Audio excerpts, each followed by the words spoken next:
So I'm hoping to mainly just talk about some of the principles of healthy soils, so that if you've never had a soils class before, hopefully you can understand some of the soil science that goes behind what we do in fruit and vegetable farming, and especially in organic farming. Growing healthy soil is a verb, and it's something that we're always doing in fruit and vegetable production, or we should always be doing. And there's really two components to that. One is to always remember that soil, and the soil in this picture here, this is a research plot from some no-till research we did a few years back. Soil consists of so many things. It's more than just a physical structure. There's an entire biological community there, and it's a very active, living community. And so one of the most important things to take home from this workshop today is that in order to encourage that community to grow, you have to feed it, right? And we can do that in lots of ways by adding organic matter and cover cropping, and you have to protect it by reducing tillage and trying to improve drainage so you don't have anaerobic conditions and those kinds of things. So that's the first of all factor, is keep in mind that soil is a, I wouldn't say it itself is a living organism, but it's really a community, an ecosystem of living organisms. The other part to keep in mind is that, we oftentimes think that organic farming is like this awesome, environmentally friendly, wonderful thing we can do to the earth. And in many ways it is, obviously, but there's a lot of inherent things about fruit and vegetable farming that are very destructive on soil. Most of our fruit and vegetables are annual crops, right? And I know a lot of people have interest in growing perennials so they can help protect soil. But and then when we harvest those crops, excuse me, we take nutrients and resources away from the community that's living in that soil. So, that's not to say that we shouldn't grow fruits and vegetables because it's bad for soil. But what we should do is we should always be proactive at feeding the soil and protecting the soil when growing fruits and vegetables. Because if you think about something like your lawn that's covered with perennial grass all the time and is undisturbed, that's a relatively stable ecosystem compared to my garden out back, where I'm getting in there with the tiller and shovels and adding mulch and harvesting things and stomping all over it all the time. And so it's really important to be proactive, and just recognize that some of the things that you do will be hard on soil, but we can do other practices to try and overcome those issues. Okay, so first of all, let's talk a little about what soil is. I mentioned earlier that it's a community and an ecosystem, but it does have a physical structure as well too, right? So when we think about soil, and in the soils class, you would learn about what we call parent material, and that's essentially the rock and the minerals that has been eroded over geological time to form clay and other mineral particles that are in the soil. And that's going to consist of, you can see anywhere around 45 to 50%. Now, the parent material, the physical structure of the soil, are typically things you cannot change, right? I mean, I guess if you wanted to, you could dig out all your soil and bring some in from Pennsylvania. But the reality is that's not economically viable, and it's just not something you can really do. So, those are things to keep in mind if you're out looking to buy property. So what soil types are in there, and what the parent material is that makes that up, because it does make a big difference in terms of drainage, as well as cation exchange capacity and some of those things. The next biggest components of soil are air and water, right? And those are things that are going to fluctuate a lot with the soil moisture conditions. But don't forget how important air is. Plant roots need air. They need oxygen in order to take up water and to take up nutrients, right? And so it's going to be really important to develop systems that improve drainage and increase the amount of oxygen that's available to your roots. And if you think about when you go buy a commercial potting mix, something you'd use in the greenhouse, right? That stuff is almost all pore space. It's all air space, because that's what those plants really need to take water up. And in the same way, we want to be using practices that improve the ability for plant roots to have access to oxygen. Similarly, water, right? I mean, that's going to be drainage, but also that's going to be a water source for the plants. So we want to make sure we can improve drainage in order to have the appropriate amount of water. And we'll talk about that later as we move forward. So that comprises what you can see about 95% of the physical structure of soil. And those three components are things that are very difficult to change. I mean, with the exception of, like I said, improving drainage and some of those kinds of things indirectly. But the things that we can impact are these smaller components: organic matter, biological diversity in populations, and obviously plants, right? So, and these functionally are the things, that really matter when the rubber hits the road.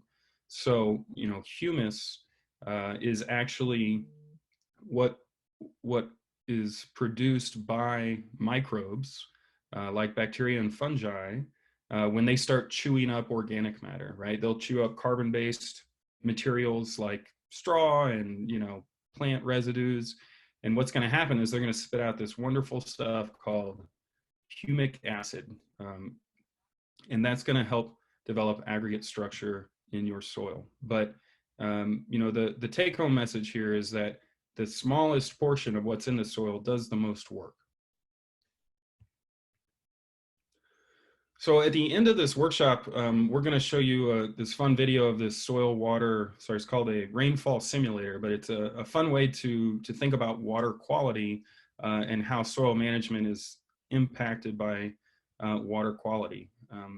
Now, one of the things we should all recognize is how we manage our soils makes an enormous impact on the environment around us. And I think everybody that's on this call probably understands the importance of groundwater pollution and runoff pollution that can happen from agricultural systems, and some of the negative impacts those have on our, the natural world around us.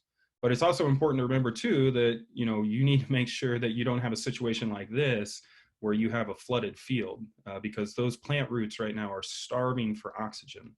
And unfortunately, because of that, they're not able to take water up. So one of the first symptoms you see in a flooding event is the plants start to wilt. And people are oftentimes confused by that, but it's because the water gets stagnant. There's no oxygen left around the root zone. And so it's not, and so essentially it's drying out or going through drought conditions because it's not able to take water up. So as I mentioned before, there's this large community of all types of organisms that live in the soil. And we just actually finished a research project, a cover crop research project, looking at below ground arthropods and how those are impacted by different cover crop species and a few other things as well on high tunnels. But those are the arthropods are considered the shredders. They're sort of the top dogs of the ecosystem, because what they do is they break down residues and carbon-based or organic matter-based material into smaller chunks, right? Into things that sizes that nematodes and fungi can then start to break down and convert into organic matter for the soil. So this food web is very complex, but it's important that each of the players in that system maintain a role, right? So the larger arthropods are going to shred it down into smaller pieces. They're gonna, quite frankly, poop it out, right? And then the nematodes and the fungi and the bacteria are going to start eating that stuff, and then they'll leave some type of byproduct behind, and so on and so forth. And so, it's one of the best ways that we can improve many aspects of soil health is by feeding this soil food web. And typically what that means is adding organic material. The other thing to keep in mind with this soil ecosystem is that many of these microbes, especially when you start talking about bacteria and fungi, play a big role in plant health. Okay, so there's been a lot of research done that's shown that these bacteria, and there's certain strains in particular, can actually turn on endogenous defense pathways in the plant. Very similar to the immune system in a human body or an animal body. Basically, the bacteria will kick on defense pathway through the roots oftentimes, but sometimes epiphytically through the leaves as well. And that'll provide more general defense against plant pathogens and pest attack. And so there's a lot of beneficial bacteria out there and fungi that will help the plant in that way. And then, of course, there's other beneficial microbes that will actually eat the pathogens or parasitize the pathogens as well, too. And you know, we're still as researchers just really starting to like understand what the soil community is. We're not really at the point where we understand how to manage it in terms of you should grow this cover crop in order to help promote this particular bacteria in the soil. But one of the things I think most researchers in this world do feel pretty confident about is that if you can support the overall ecosystem and the diversity of that ecosystem, then it's going to help to provide some of these beneficials that can either turn on these defense pathways within the plants and certainly provide some kind of parasitic or pathogenic role against some of those pathogens.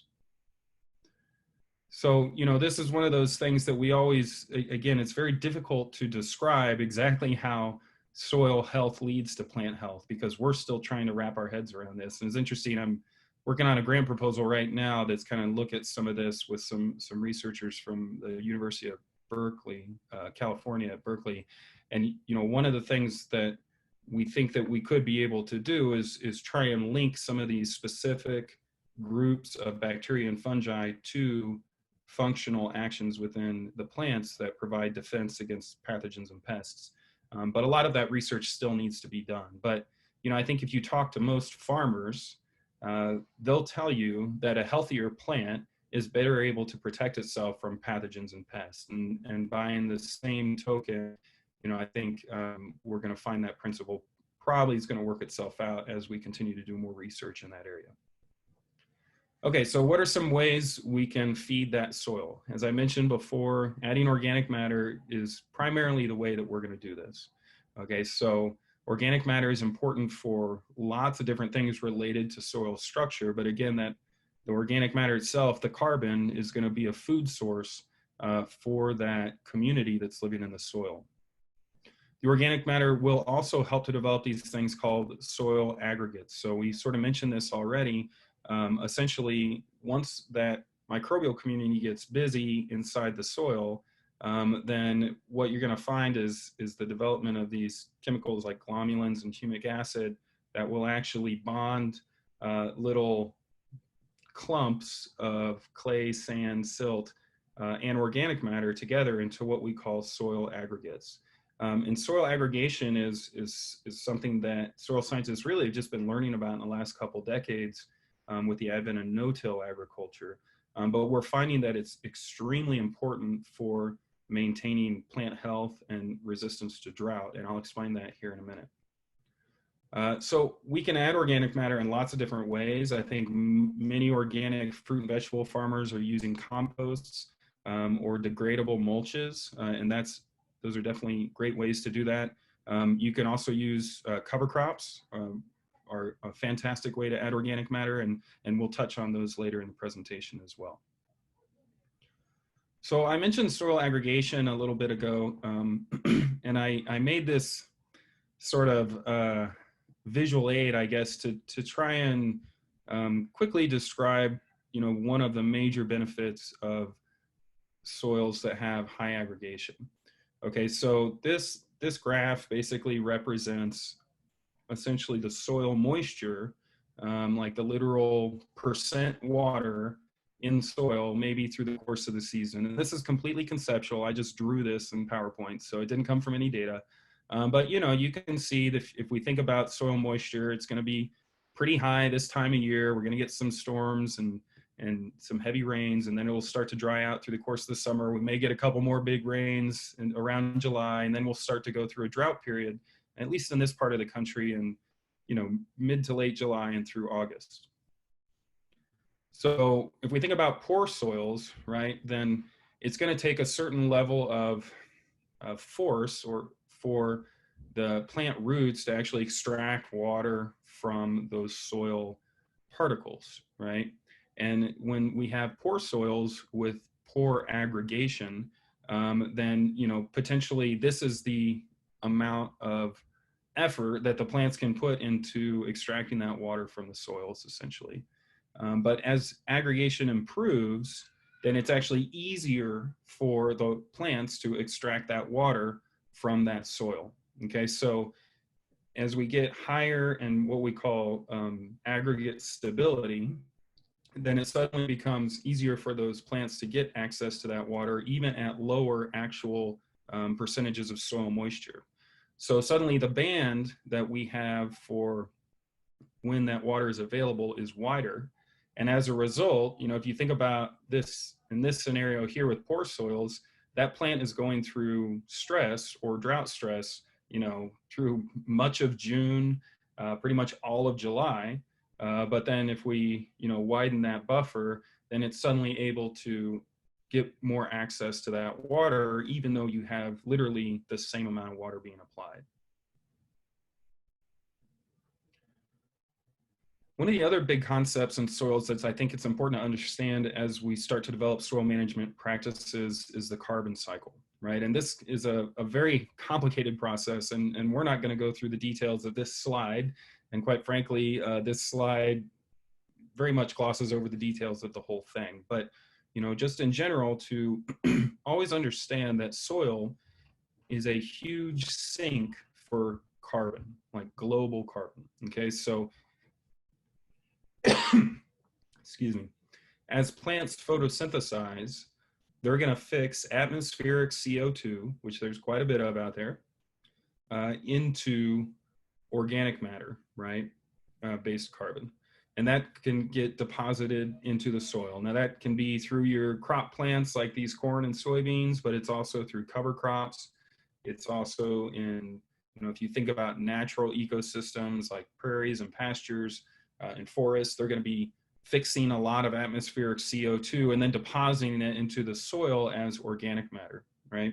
So the microbes that live in that soil are going to then cause decomposition. And as they decompose all that organic material, they will actually release much of that back into the atmosphere as CO2, but not all of it. You will have what we call a stable organic fraction that will remain in the soil. And over time, you'll find that as you use a lot of organic matter, you can slowly build the organic matter in the soil. But always remember that this cycle is going on all the time, and that it's driven by soil temperatures as well too. Now, as the carbon cycle is happening, we also have the nitrogen cycle as well. And obviously there's probably a cycle for every major nutrient in plant nutrition, but the nitrogen cycle is extremely important because nitrogen is, first of all, the most highly used nutrient by plants, right? Nitrogen is used for everything in plant cells, from amino acids to DNA. Like it's a molecule that's used a bunch, right? But then also one of the things about nitrogen is that it does not bind very tightly to soil particles. And so we get, unfortunately, what's known as leaching, where the nitrogen is really just washed through the soil profile down into the groundwater or potentially, somewhere else out into the natural environment, which is what we don't want. But unfortunately, the reality is that happens a lot with nitrogen because it just doesn't bind tightly to soil particles. So one of the things that we like to do in organic agriculture is find ways that we can recycle that nitrogen, essentially. And I'll talk about that when we start getting into cover crops, but you should always be trying to keep your nitrogen on your property, right? You don't want it to wash away. Now, nitrogen in the soil can be in a couple different forms, and we won't get into the details of this today, but essentially plants can take up ammonia-based nitrogen or nitrate-based nitrogen.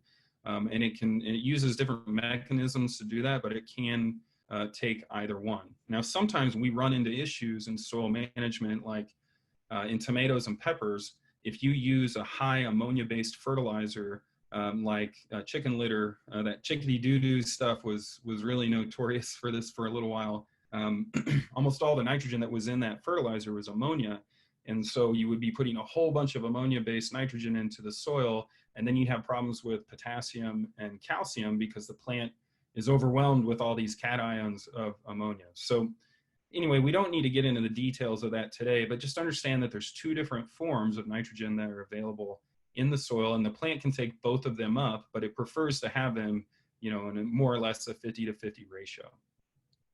Now, nitrogen will get released from organic matter and from things like plant residues or cover crops or manures, but it has to be released as it's decomposed by those microorganisms, right? So the microorganisms are going to get busy when you add that organic matter, right? They're going to be excited. They're going to start chewing up all that organic matter. But in that process, they're, excuse me, they're going to grow and develop as well too. So they're going to need nitrogen for their own cellular activities as well. And so unfortunately that causes, that can cause nitrogen immobilization oftentimes, where nitrogen gets sequestered into the biological side of nitrogen through microbes and other things that live in the soil ecosystem. So you have to be able to balance this a little bit in organic agriculture to understand that not all of the nitrogen that you put down will necessarily be available for the plants, because the other part of the community is also going to be actively trying to get it as well too. And we'll talk about that in a little bit. Crop rotation is also a general principle that I hope everybody's somewhat familiar with, but certainly should be utilizing. So we want to utilize crop rotation in order to reduce soil-borne diseases, as well as just make it easier to manage our fertility, right? Because all different plant families extract a different profile of nutrients from the soil. And so if you can move them around in time and space, then you'll find that it's easier to manage your soils across the whole farm. Now you want to make sure you rotate across entire plant families. So I have those listed here, but keep in mind that rotating from tomato to pepper back to tomato is not truly a rotation. And the reason for that is because many of these soil-borne diseases that can attack tomatoes also attack pepper, they also attack eggplant and potatoes, right? And so you're not getting the function of that crop rotation unless you actually rotate across whole plant families. So I'm just going to skip past this part. There's lots of fun resources you can use to develop your own crop rotations. I'm a big fan of Elliot Coleman's New Organic Grower. I think he does a nice job of explaining how to develop a crop rotation. The other thing I wanted to mention is that if you know, I know a lot of folks are interested in sort of small livestock and integrated systems, where you might have pasture poultry or something like that. And I've known some growers that will actually rotate within a field, right, for 3 to 5 years, and then actually just move the field over and start their rotation again over there. And if you do want to integrate livestock, that's a nice way to sort of have a paddock system where you can do that. Now, again, in that situation, you would be rotating every 3 to 5 years. It wouldn't be necessarily every year to a new area. There's been a lot of research that has shown that if you grow perennial grasses like pastures, and then essentially cut those in and turn them into a garden, that their productivity is very high because you have this really high amount of organic material and a good biological diversity to support it. And so I think there's a lot of interest in sort of developing some of those kind of integrated systems. There's lots of different ways we can add plant nutrients. And in terms of the plant size, they kind of just see them as chemicals, whether they come from organic fertilizers or synthetic.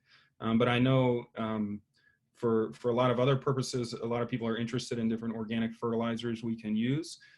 This is actually a table from the Kansas Garden Guide, which is really directed more so for home gardeners, but I really like the information that's in there for our organic farmers because it actually provides some composition data of some of the different organic fertilizers that are out there. So you can see, things like feather meal or manure or bone meal will actually provide you with some of the actual NPK numbers from some of those, because oftentimes we don't get those numbers from the people providing them. What about micronutrients?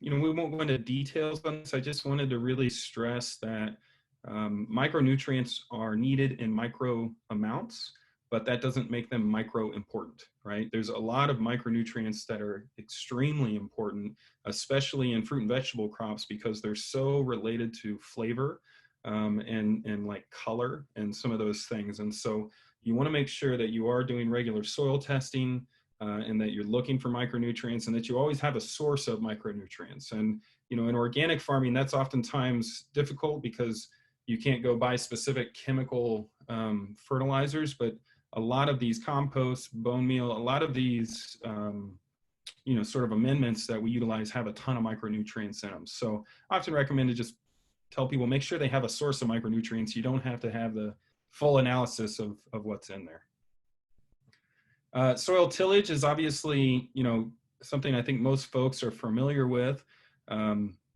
In the world of small fruit and vegetable farming, this little BCS tractor right here is, I think, a lot of people's best friend. It's very useful for, tillage, and you can do lots of other fun things with those as well too. The main points I just wanted to make here is that, it's important to minimize the amount of tillage that you're doing, because tillage is very, very detrimental to that soil ecosystem. And if you think about the activity of that tiller running through the soil, it's really destroying that community's place, right? So we want to make sure we're limiting it, and we're never, ever, ever, ever tilling when soil is wet, because that can cause a lot of compaction. And in general, tillage causes compaction in the lower layers of the soil through the production of what we call a hard pan. And I'll show you an example of that here in a minute. But that being said, tillage is for many vegetable growers a bit of a necessary evil, I guess, if you could call it that, because we're growing annual crops and oftentimes doing direct seeding and things like that. Then sometimes you do have to prepare that seed bed, and so some use of tillage is pretty common for most fruit and vegetable growers. I mentioned that BCS tiller before. This is a picture from one of our high tunnels out at the research station, and this was actually a cover crop trial we were doing. We actually just finished this project last year, and so we were examining different cover crops to be used in the high tunnel. This was we actually had 3 different trials going, so in this case we just tilled one trial. We're getting ready to reseed it, essentially. This is a picture from Powell Gardens out in Kingsville, and I snapped this one day a couple years ago. They have a rotary plow for their BCS, and I think a lot of our small vegetable farmers are using those. They're kind of cool because they kick the soil off to the side, and so I've seen people use those to make raised beds. BCS also has an attachment called this hiller furrower that can be used to make a raised bed, and I'm pretty sure that's what Haley and her crew here did to make these raised beds. And obviously there's a lot of elbow grease that went into these, but I think it's pretty impressive what a nice raised bed you can make with that hiller furrower or the combination of the rotary plow as well. So I've just got some pictures here of some general equipment used for soil tillage. So this is a moldboard plow. I'm sure many of y'all have seen these. They're not really used in agriculture very much anymore, and ironically, they're probably used for vegetables now more than they are row crops due to the advent of no-till ag. For the most part, the moldboard plow is used really just if you're cutting in new space and you're trying to break up some sod and start a new field or a new garden. We have a 2-bottom plow at our research station. I don't think we've ever used it for anything except for digging ditches, actually. So, they're not used very much, but if you are cutting in a new area, you might see somebody using this. Now, one of the challenges with tillage, and I think it's best illustrated by the moldboard plow, is, if you look at this machine, as it cuts into the soil and flips that soil over, there's going to be a lot of downward pressure on the underside of that plow in order to do that, because what goes up must come down, right? So as the machine is digging into the soil, it's going to turn it over, but it's also going to press really hard below it in order to get the force that it needs to do that. And so if you do this repeatedly, and this is the same principle applies to a tiller or really any type of equipment that you're flipping soil over, then that's going to cause compaction below those layers. So, whether you're using a traditional tiller or a plow, just keep in mind that repeated use of it will cause a lot of hard pan. This is a tiller we have out at the research station. It's called a sod burying rototiller. It's essentially a rototiller. It actually runs in the opposite direction that they usually do. And so it's a little bit fancier in that way, but I think most of you are familiar with rototillers. These are obviously going to chop up the soil as they move through, and again, cause a lot of compaction down below that nice fluffy layer that they create. Field discs are generally used by, a little bit larger and I would say more medium-sized farmers. And the nice thing about them is, so those discs will move through the field and they'll chop up the soil and break it up. But because it's a disc, it's really slicing through the soil, right? And it's not causing compaction in the same way that a tiller or a plow would. It will cause some compaction below those blades, but it's not going to cause as much widespread compaction as a rototiller or a moldboard plow. And in general, if you're working in a larger field, it's a lot easier to run a disc than it is to use a rotary, a tiller on something bigger than an acre or a couple acres, right? So a lot of folks will use discs for primary tillage or breaking that soil up. Now, that being said, one of the things when we use the disc at the station, we oftentimes don't just run it once. You have to run it a few times back and forth to really, if you need to chop up the soil, quite a bit in order to run a bed shaper or something like that. Spading machine, I think Tom's probably going to tell you about theirs, and so I won't say too much about it. I have a lot of equipment envy because we don't have a spading machine, but I would love to get one. There's a couple farms in the area that do, and essentially what a spading machine is going to do is, instead of flipping over the soil like a tiller will, it's going to go in and it's going to make these small little movements or sort of like gyrations with that spade, and so it doesn't cause compaction in the same way that a traditional rototiller will. This is what's called a field conditioner, and it's not as much used for tillage as it is cultivation for like eliminating weeds and stuff, but we actually use ours a lot when we plant cover crops because we don't have a super cool seed drill or anything fun like that. We just go through and broadcast seed our cover crops and then use this field conditioner afterwards to make sure we get those seeds fairly well buried. All right, I'm starting to get a little short on time, so I'm going to go through this fairly quickly, but I did want to just talk a little bit about compost use. I think most of us know many of the benefits of using compost. Compost oftentimes has a fair bit of nitrogen in it, so it can be used as a fertilizer. Obviously, it's going to have a lot of organic matter in it, and that's one of the best things about compost is it's going to help feed that soil ecosystem. And then the other nice thing about compost is there are a lot of really great microbes and arthropods and fungi and all kinds of stuff living in compost piles that we want to get out into our field as sort of an inoculation source of some of these beneficial microbes and beneficial arthropods, right? So, it kind of is threefold in that way, in that you can use compost in order to try and help add diversity to your soil ecosystem. And you can also use it as a food source as well for the organisms living in that soil. This is a picture from a research plot that we had quite a while ago.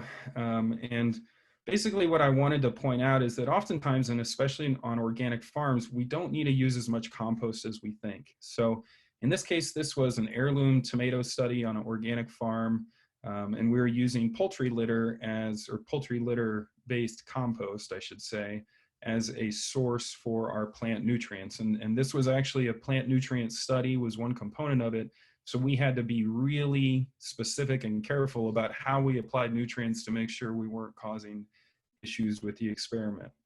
So in this case, we were basically applying enough compost in order to provide 100 pounds of nitrogen per acre for those tomatoes. And you can see these folks out here kind of shaking that out. What you can't tell is that if you went out there and stuck your finger in that soil, you would not be able to measure the thickness of that compost. It's a paper thin application. It's very little that's actually needed. And it's important to recognize this is poultry litter based compost, so it's a fairly high % nitrogen compared to maybe some others. But oftentimes people use more compost than they need. And keep in mind that anytime you bring a truckload of stuff onto your farm, you're going to be potentially bringing weed seeds, pathogen spores, insect eggs, things that you don't want on the farm as well too. And so we're really, I think we're trying to transition more towards the idea of using cover crops as our fertilizer source rather than compost. But I did want to do a quick calculation for you guys to show you all how we can use compost in organic agriculture in order to apply it as a fertilizer. So In this case, here's my friend Susie with her mask on. Ironically, we didn't have coronavirus at that time. She just hated the smell of the poultry litter-based compost, but we were shoveling it all. And we actually you can have compost tested at analysis labs, like soil analysis labs, to find out how much nitrogen is in it. And usually if you buy it, they should already be able to tell you that. In this case, we had 3% nitrogen, and we wanted to cover, or just let's say theoretically, a 3/4 acre field, which if you look at this picture, that's not 3/4 of an acre, but it's all theoretical here. So we had a 3/4 acre field. You find that out, there's 43,560 square feet in an acre. So this was about 100 by, that would be about 100 by a 300-foot field, essentially, is what that would look like. In this case, we wanted to add 100 pounds of nitrogen per acre, and that's a pretty good general use number for any of your larger vegetables like tomatoes, peppers, etc. And so first thing we wanted to do was figure out how much nitrogen we want to add to the whole field. Okay, so we got 3/4 of an acre, we want 100 pounds of nitrogen per acre. That's 75 pounds of nitrogen that we want to drop onto this 3/4 acre field.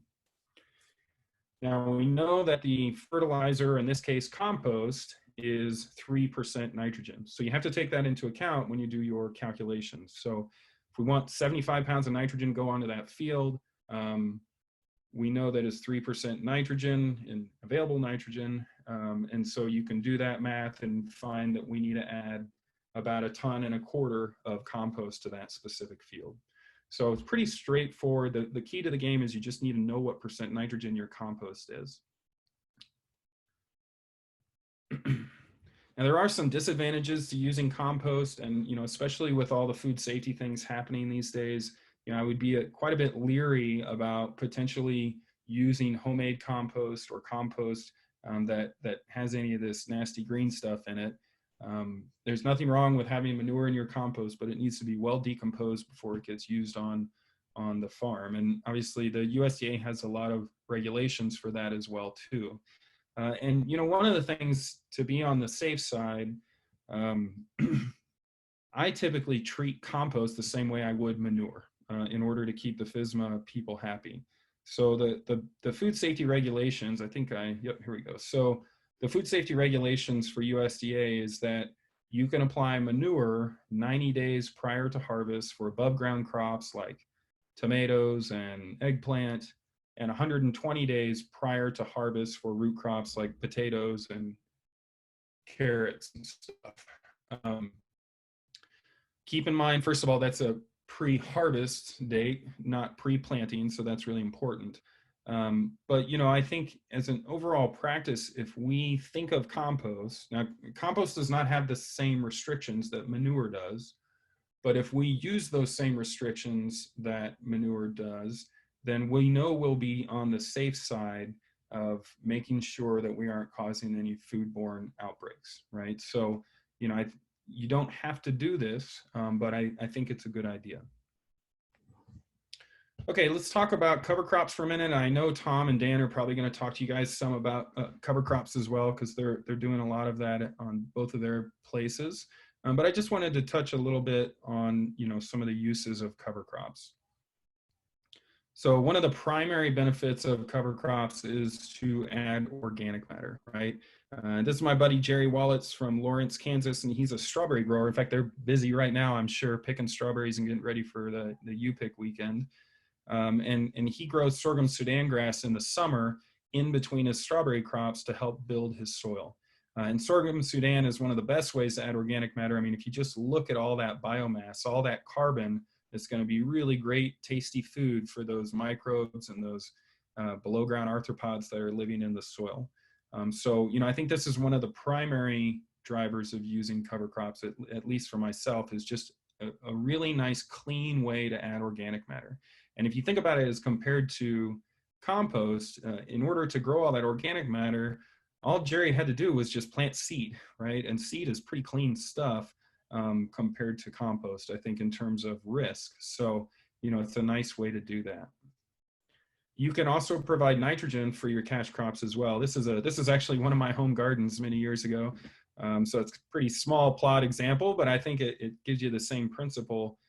In this case, we're growing a mixture of winter wheat and annual crimson clover. There's really two main mechanisms by which cover crops can provide nitrogen for the subsequent cash crops. The first one is nitrogen recovery. So in the case of the winter wheat, when we plant it in the fall, there's going to be nitrogen laying around in the soil left over from the garden, left over from whatever crops you were growing, etc. Now, during the winter, it would rain and snow, and much of that nitrogen would just get washed away through leaching. But when we plant this cover crop, it's going to pick up all that nitrogen and store it in its shoots and its leaves. And then in the spring, we can essentially mow this down and till it in, or not use tillage if we choose not to. And that nitrogen is going to be released for the cash crop as free fertilizer. So in this way, it's nitrogen recovery. It's really just recycling the nitrogen that we added the year before for the next year's cash crop. The other thing that's happening is this annual crimson clover, which is the red blooming stuff, is a legume. So it actually has bacteria that live on the roots of that plant. And what they do is they fix atmospheric nitrogen into, which is like 70% of the atmosphere, into ammonia that the plant can uptake and use as fertilizer. And so in this way, this is what we would call nitrogen deposition, because it's literally taking nitrogen out of the air, putting it into your garden, putting it into your field to be used as a fertilizer for the subsequent cash crop. So similarly with the wheat, we'll just mow all this stuff down and then till it in or lay it down with a roller crimper. And then the nitrogen is going to be available for the next year's cash crop. Now, one thing to keep in mind is as those things get broken down, all those bacteria and fungi are going to immobilize some of that nitrogen, right? And they're going to move it into organic nitrogen pools that aren't available for the cash crops. So we typically assume that only 50% of the nitrogen that goes into the soil from the cover crop is actually available for the cash crop. So you can actually do the math to determine that, and we've done this a lot in the world of research, but you can also do this from a grower standpoint by determining the amount of biomass that you have in your cover crop, and then essentially just multiplying it by the estimated percent nitrogen, and again, assuming we have 50% availability as total nitrogen. There's a really nice book called Managing Cover Crops Profitably that's available through the SARE program. And it actually will give you the percent nitrogen for a bunch of different cover crops that you can use. This is sort of an example of that. So this is a high tunnel research study that I managed a few years ago. And essentially we mowed down this cover crop and it's literally this picture of this cover crop that's obviously not very tall. And we were able to provide 83 pounds per acre of available nitrogen, both from this rye and from the vetch cover crops. So if we're looking for 100 pounds per acre, that means you've provided 83% of your total nitrogen needs, which is the major fertilizer that we use in agriculture, through this cover crop, right? And you can imagine prior to the age of industrial agriculture with synthetic fertilizers, this is really how people managed their fertility, back in the day prior to World War II. Now, again, you can get real fun and make spreadsheets, and we've done some of that. I don't know if that's as helpful for a grower. So one of our recent projects was to actually develop this app. So I'm going to stop sharing, and I want to show you this app real quick.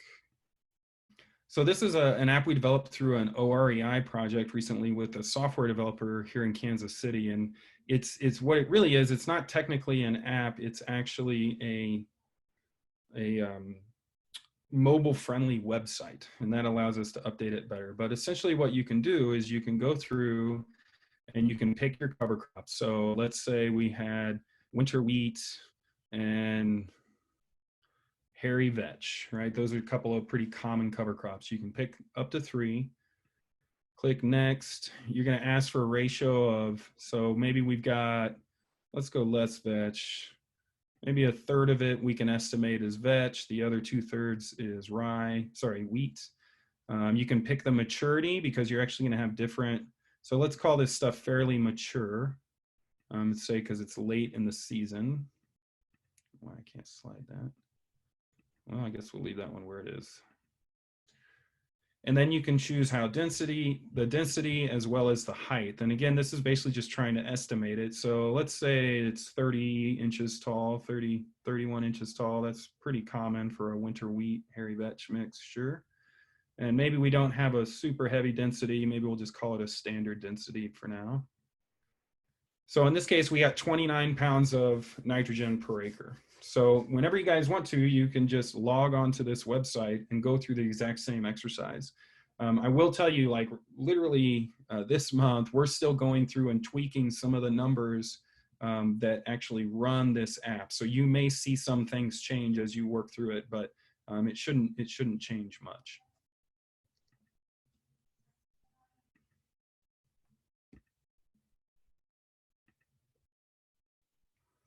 Okay, so I'm hoping everybody can see my PowerPoint presentation again. It looks like I'm all out of time here, so let me just skip past these couple of things.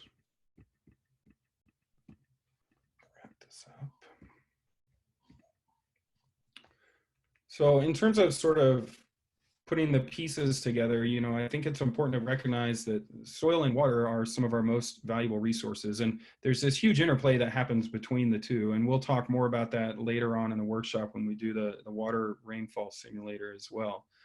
But as agriculturalists, it's our responsibility to protect that soil and feed it in order to sustain that soil, because that essentially is really the resource at the end of the day.